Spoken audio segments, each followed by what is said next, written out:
Super Saravana stores. GeM தொலைக்காட்சி நேயர்களுக்கு வணக்கம். நான் உங்கள் முத்துக்குமார்.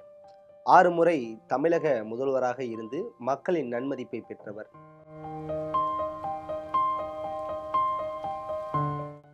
மக்களால் அம்மா, புரட்சித் தலைவி, இரும்பு மங்கை, தங்கத்தாரகை என்று அழைக்கப்பெற்ற அரசியல்வாதி.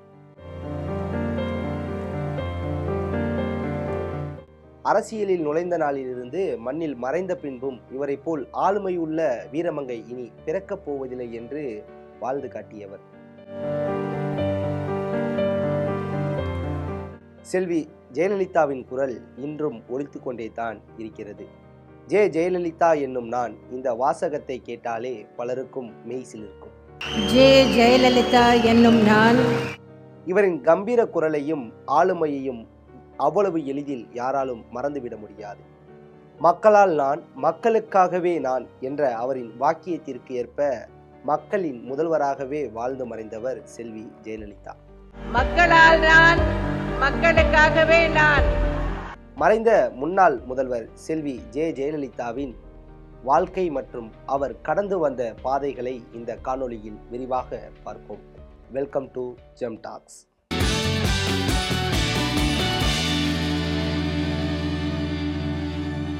ஆயிரத்தி 1948 ஆண்டு பிப்ரவரி 24 அன்னைக்கு கர்நாடகா மாநிலத்தில் இருக்கக்கூடிய மாண்டியா மாவட்டத்தில் உள்ள மேல்கோட்டில் ஜெயராம் வேதவள்ளி தம்பதியினருக்கு மகளாக பிறக்கிறாங்க. குறிப்பாக சொல்லணும்னா தமிழ்நாட்டில் உள்ள திருச்சி ஸ்ரீரங்கம் தான் இவங்களோட பூர்வீகம். இவருக்கு பெற்றோர் வைத்த பேர் கோமலவள்ளி. வீட்டில் இருக்க எல்லாரும் இவரை அம்மு அப்படின்னு தான் அழைப்பாங்களாம். ஒரு வயதுக்கு அப்புறம் அந்த கோமலவள்ளி என்ற பெயரை ஜெயலலிதா அப்படின்னு பெயர் மாற்றம் செய்யப்பட்டாங்க. 1950 இவர் தந்தை மறைவுக்கு பிறகு பல நெருக்கடிகளை சந்திக்கிறாங்க. சில வருடங்கள் பெங்களூரில் வாழ்ந்த பிறகு 1958 ஜெயலலிதா தனது தாயாருடன் சென்னைக்கு வராங்க. சென்னையில் இருக்கக்கூடிய சர்ச் பார்க் கான்வென்ட்ல 1958 முதல் 1964 வரைக்கும் தன்னோட பள்ளி படிப்பை முடிக்கிறாங்க.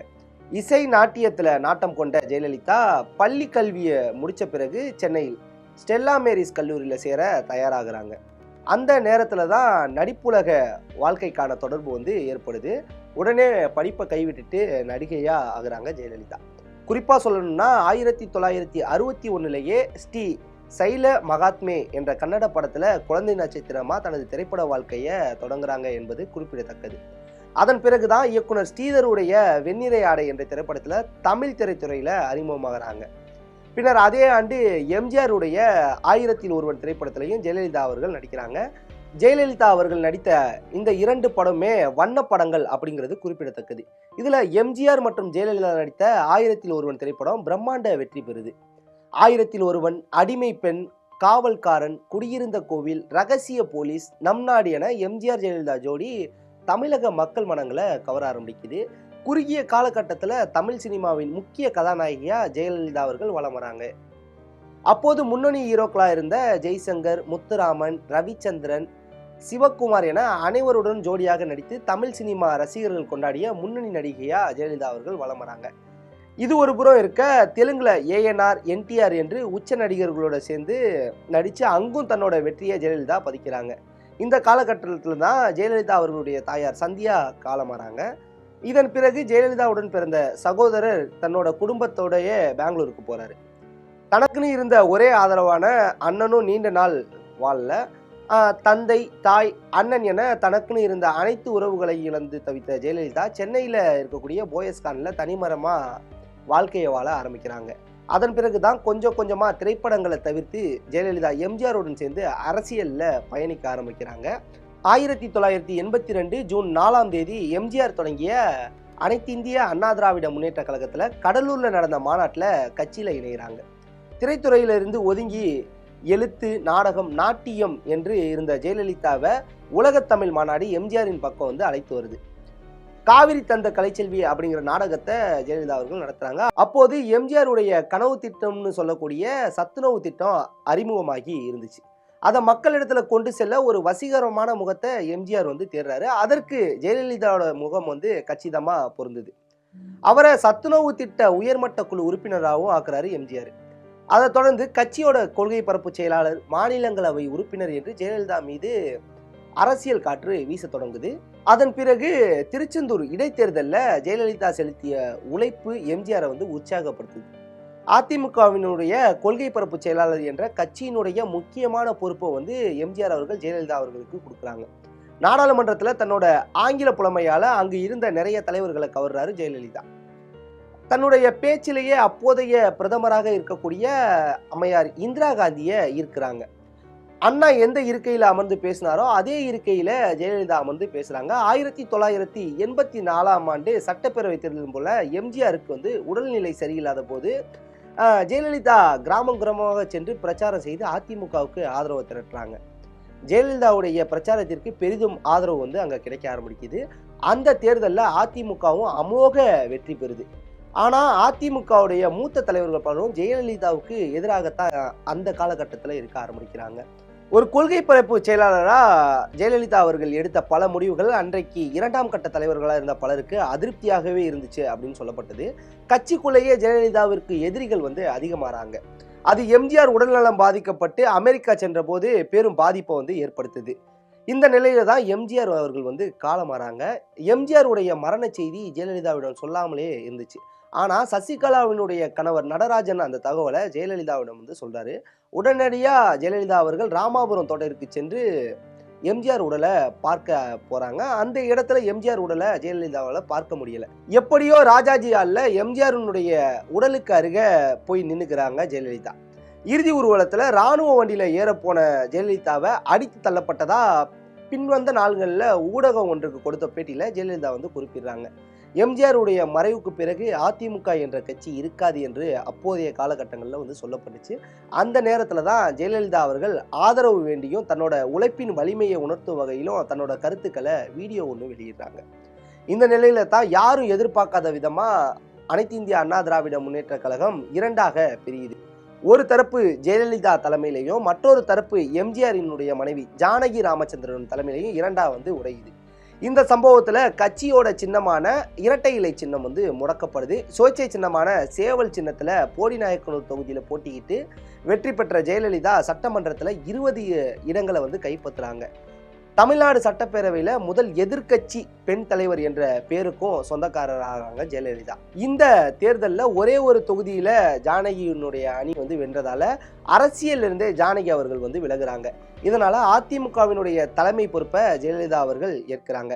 எம்ஜிஆரினுடைய அரசியல் வாரிசு ஜெயலலிதா தான் என்பது அந்த இடத்துல உறுதியாகுது. அதுவே பிரிந்து கிடந்த அதிமுகவை இணைத்தும் வைக்குது. முடக்கப்பட்ட இரட்டை இலை சின்னமும் கட்சியினுடைய அலுவலகமும் திரும்ப கிடைக்குது. அந்த காலகட்டத்தில் தான் நிதிநிலை அறிக்கையின் போது சட்டப்பேரவையில ஜெயலலிதா தாக்கப்பட்டதாக பேசப்பட்டுச்சு. தான் திமுகவினரால தாக்கப்பட்டதாக கூறி பரபரப்பை ஏற்படுத்துறாங்க ஜெயலலிதா. கலைந்த தலையும் கிழிந்த சேலையுடனும் வெளியே பேட்டி கொடுத்தது அன்னைக்கு அரசியல் வட்டாரத்துல பரபரப்பை ஏற்படுத்துது. 1991 நடந்த சட்டப்பேரவை தேர்தலில் காங்கிரசுடன் கூட்டணி வைத்து தேர்தலை சந்திக்கிறாங்க ஜெயலலிதா. தேர்தல் பிரச்சாரத்தின் போது ராஜீவ்காந்தி அவர்கள் கொல்லப்படுறாங்க. அதனால ஏற்பட்ட அனுதாப அலையினால அதிமுகவுக்கு அமோக வெற்றி கிடைக்குது. முதல் முறையா முதலமைச்சர் பதவியில அமர்றாங்க ஜெயலலிதா. தருமபுரி மாவட்டத்தில் உள்ள பர்கூர் தொகுதியிலையும் ஈரோடு மாவட்டத்தில் உள்ள காங்கேயம் தொகுதிகளிலும் போட்டியிட்ட ஜெயலலிதா போட்டியிட்ட 2 தொகுதிகளிலும் வெற்றி பெறார் என்பது குறிப்பிடத்தக்கது. 1991 ஜெயலலிதா முதலமைச்சராக பொறுப்பேற்ற நிலையில் தேசிய முன்னணி சார்பில் விபி சிங் பிரதமரானார். ஆனால் தமிழ்நாட்டில் திமுகவிற்கு எதிரான அரசியலை உயிர் துடிப்பு குறையாமல் ஜெயலலிதா அவர்கள் நடத்த ஆரம்பிக்கிறாங்க. அதிமுகவினுடைய எதிரி திமுக என்ற எம்ஜிஆரோட கொள்கையை கடைபிடித்து அதிமுகவை ஜெயலலிதா அவர்கள் வழி நடத்துறாங்க. அதற்காக எம்ஜிஆர் எப்படியெல்லாம் கலைஞர் கருணாநிதியை விமர்சனம் செய்தாரோ அப்படியெல்லாம் ஜெயலலிதாவும் விமர்சனம் செய்ய ஆரம்பிக்கிறாங்க. எம்ஜிஆரின் மறைவுக்கு பின்னாடி அதிமுக இருக்காது என்று சொல்லப்பட்ட நிலையில அதிமுகவை ஆளும் கட்சியாவே ஆக்கி காட்டினாங்க ஜெயலலிதா. தன்னுடைய ஆட்சியில புழக்கத்துல இருந்த மலிவு விலை மதுவுக்கு தடை பிறப்பித்து பணியை தொடங்க ஆரம்பிக்கிறாங்க. காவிரி பிரச்சனைக்கு உண்ணாவிரதமாக இருக்கிறாங்க. தொட்டில் குழந்தை திட்டத்தை கொண்டு வராங்க. மகளிர் காவல் நிலையங்களை உருவாக்குறாங்க. 8வது உலக தமிழ் மாநாட்டையும் நடத்துறாங்க. முதல் 5 ஆண்டு கால ஆட்சியில நிறைய சாதனைகளையும் சர்ச்சைகளையும் ஜெயலலிதா அவர்கள் சந்திக்கிறாங்க. 1966 தேர்தலில் பலத்த எதிர்ப்புடன் அதிமுக காங்கிரஸ் கூட்டணி உருவாகுது. அதை எதிர்த்த மூப்பனார் காங்கிரஸ்ல இருந்து வெளியே தமிழ் மாநில காங்கிரஸ் என்ற கட்சியை தொடங்கி திமுகவுடன் கூட்டணி அமைக்கிறாரு.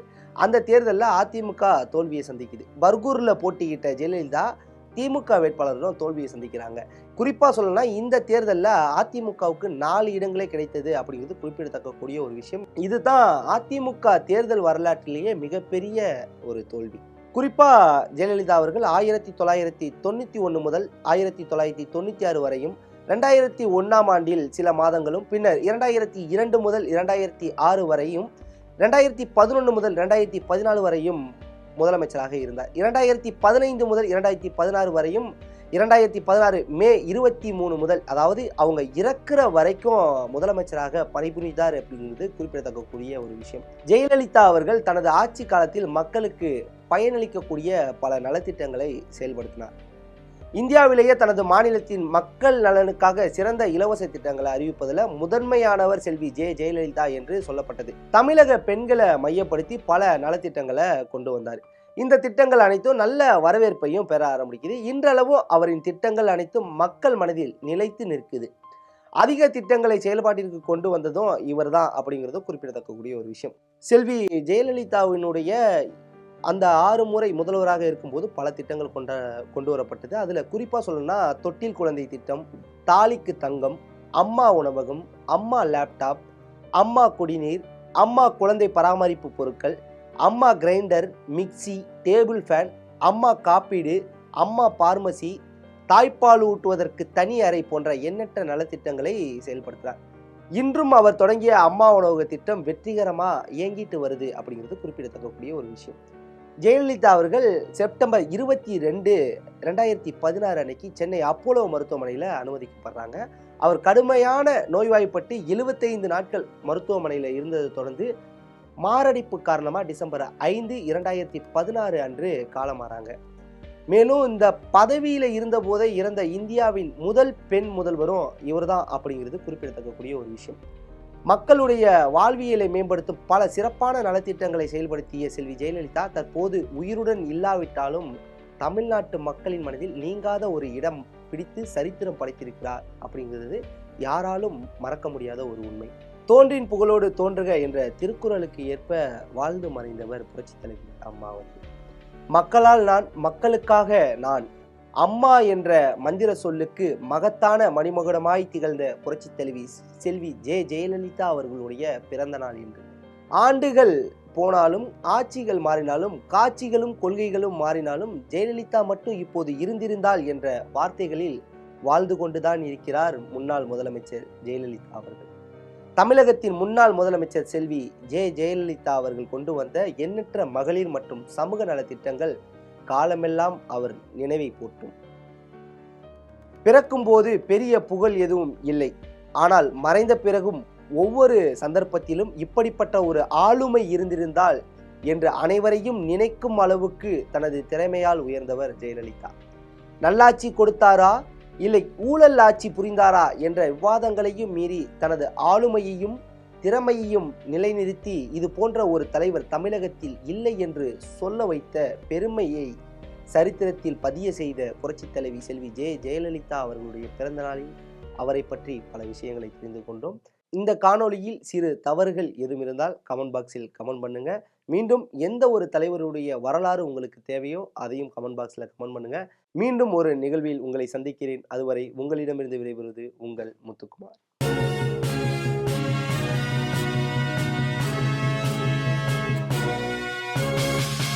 உடனுக்குடன் அப்டேட் தெரிந்து கொள்ள ஜெம் டிவி தமிழ் ஆப்பை இன்ஸ்டால் செய்யவும்.